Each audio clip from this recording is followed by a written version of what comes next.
everyone, it's Ashley with Relaxing Creations Company. I thought today we'd show you how I make my whipped sugar soaps. This is a sugar scrub, and I use a whipped soap base, so I don't add all the ingredients. I buy a base from Wholesale Supply Plus, and you can look up, you can get it in different sizes. This is all that's in the mixer right now, is just that whipped soap base. What you do is add your desired amounts, and then you just let it mix for quite some time until it doubles in size. It'll end up becoming almost like a really creamy marshmallow texture. It's actually really lovely.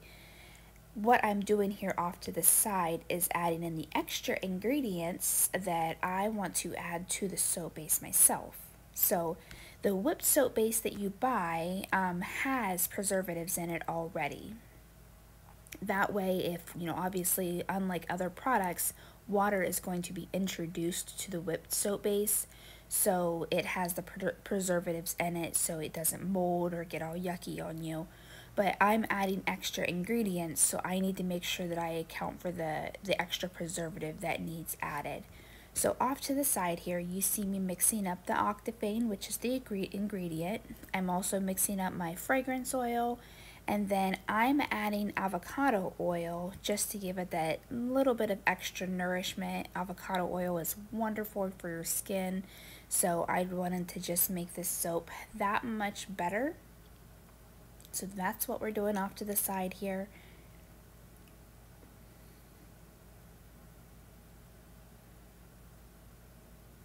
I cut a lot of the mixing out so you don't have to watch the whole thing, but I figured it would be good to show you guys how I let it mix while I work on, the other things that I need to for this soap.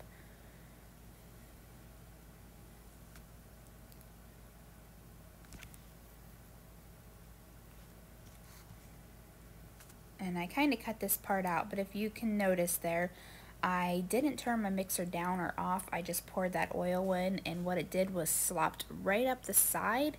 So that's obviously a no-no. It would have blended in, but it would have splashed a little bit of it out. And obviously we don't want that to happen. So I had to turn it off, as I do a couple different times during the mix, and make sure that I'm scraping the sides of the bowl, keeping everything incorporated.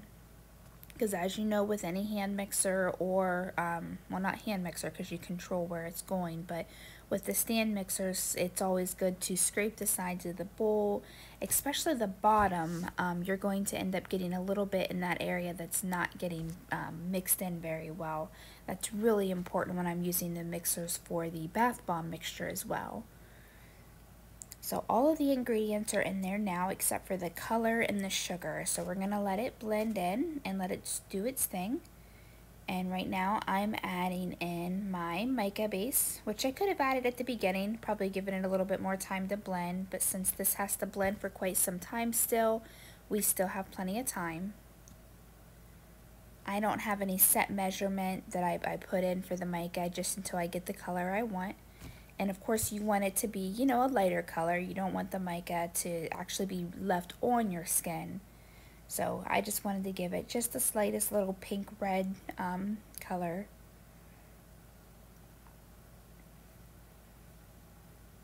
Now I could leave this product as is right now and it would just be a whipped soap, which is still very, very lovely.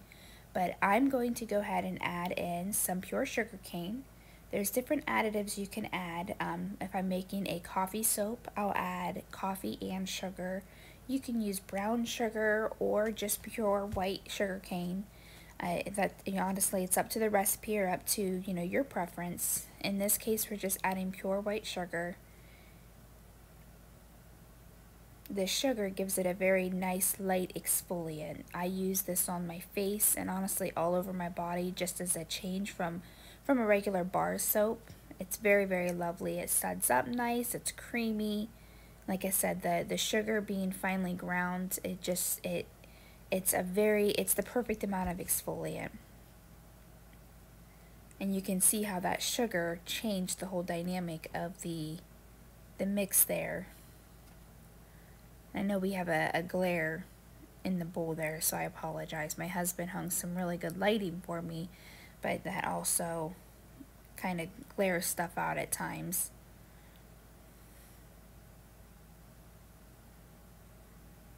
And I'm just using plastic tables at the moment. I still have to order some nice tables. I need to get a nice, couple nice tables like this. I want to get the stainless steel tables.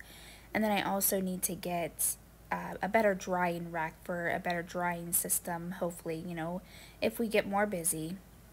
We're still a little shop right now. That's why we're encouraging everybody. If you like our videos, help us grow. I love making soap. Hopefully you like watching the videos. So if you haven't already and you just came across our video, take a moment to give us a thumbs up. I post videos from time to time. I do have a lot recorded. I just need to go back through and edit them.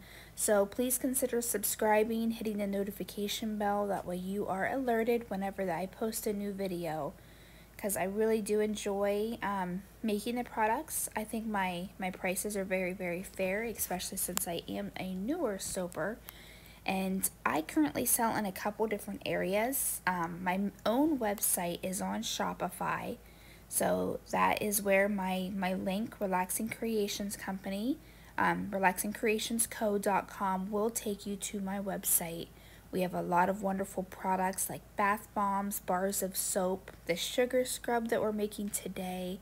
I also make some of those bubble scoops, milk baths, salt baths, so definitely check us out. It's great for gifts, treat yourself, all kinds of wonderful products there. What I'm doing here is I actually learned a trick off of some of the other videos that I've watched, because I also love watching other soapers on YouTube. I just think it's so intensifying to watch. But I'm using some press and seal, and make sure that you lay it down the correct way if this is something you're going to do. And this actually contains your mixture. Now, I could have let my mixture set up a little bit more. That way it would hold its shape a little bit better. But it will set up in the containers. I don't worry about it because I don't pipe in. At least right now, I'm not piping in a design. Because when you do that, you're filling the container with a lot of air as well. So you're not getting as much of the product in the containers. I like to fill my containers up basically to the max. That way you're getting the best bang for your buck. You're paying for the full container. It's like if you get a bag of chips and it's 3/4 of the way filled with air. Obviously they put the correct weight on there, but looks are deceiving. So right now I'm filling my containers fully up. I'm not saying I'll never pipe, but that's why I'm not worried about my mixture being a little bit goopy.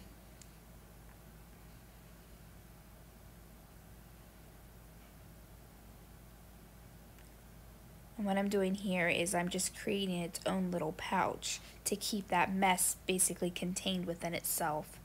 I'm using the press and seal and sticking it to itself. And then I am going to twist up the ends so it doesn't fall out. And I will do this several times until all of the batter is mixed in. So I will go ahead and speed this part up so you guys can watch, and then we'll be back for the piping.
Okay, we are back. I have a regular piping bag.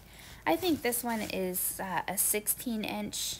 I need to order larger ones on Amazon or something. I just got this since I don't pipe a whole lot. I just got this at a small pack at Walmart. I know you can get big rolls online, but I went ahead and cut the tip off. I'm not putting a tip in since I'm not going for any type of design. This is just helping me neatly get the product in the containers. And what I have here is 8-ounce containers and 4-ounce containers. The containers can be gotten at a variety of different locations. Wholesale Supply Plus, Nature's Garden, Elements Bath and Body, and honestly, I don't buy them at one particular place, so wherever you find a good deal, or if you're ordering something else and the place offers free shipping, you need a couple containers. Honestly, whatever works best for you. So what I did was just cut the tip off, and we are piping into the container here. I have the scale, but honestly I don't need it because all I'm doing is just filling this up to the max capacity, as I mentioned before. That way we don't have a lot of air bubbles, and it's getting put into the container in a more neater way than if I were to scoop it in. This is quicker and less mess, I guess you'd say.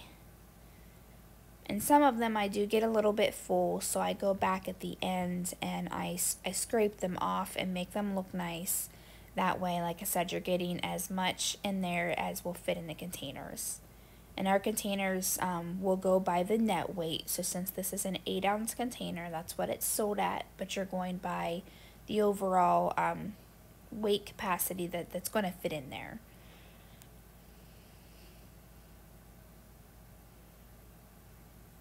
Right now on my shop, I only have the 8-ounce containers listed. I do 4-ounce ones as well because I'm doing local. It's Christmas time when this is being filmed, so I'm actually doing some local gift baskets, and I'm putting the 4-ounce containers in those gift baskets. Now, I am not the best at piping. There's a lot my husband does for me behind the scenes that you guys don't see. He does all the soap stamping for me. He does a lot of the bath bomb pressing, and he does the piping.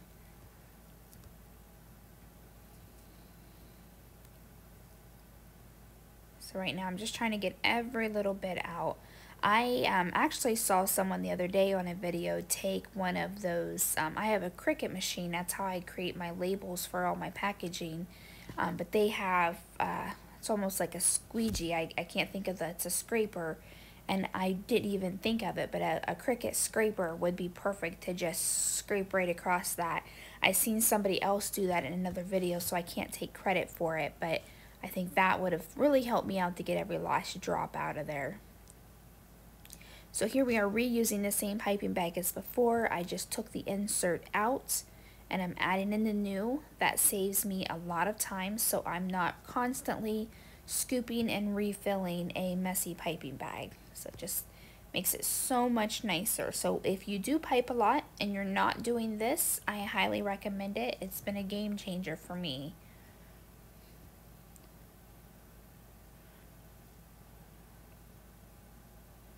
And using the scale just lets me get around the same amount in every container. But again, since I'm filling them up to the max capacity, they're going to be the same anyway.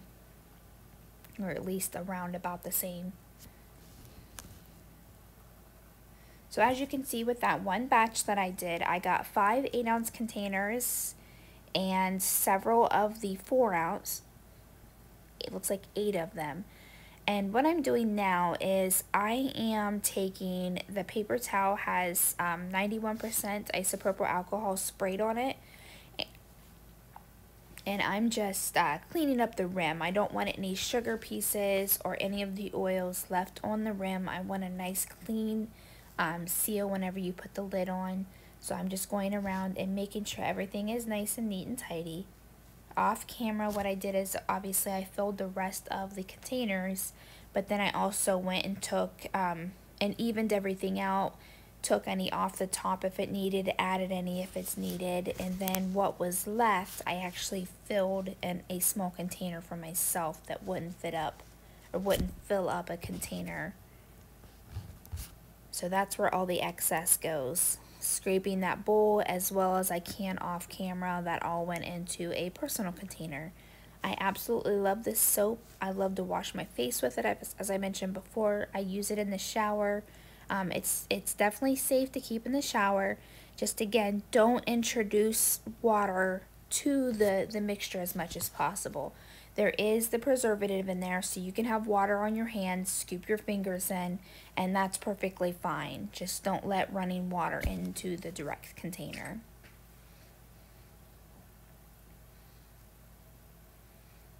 This particular scent here, I'm calling Candied Kisses. I don't think I've mentioned this yet before, but Candied Kisses is actually that's my name for it, but it's actually a Bath & Body Works dupe. So if you like the Candied Apple fragrance from Bath & Body Works, that's what this fragrance is. It's a lovely, sweet but juicy apple fragrance.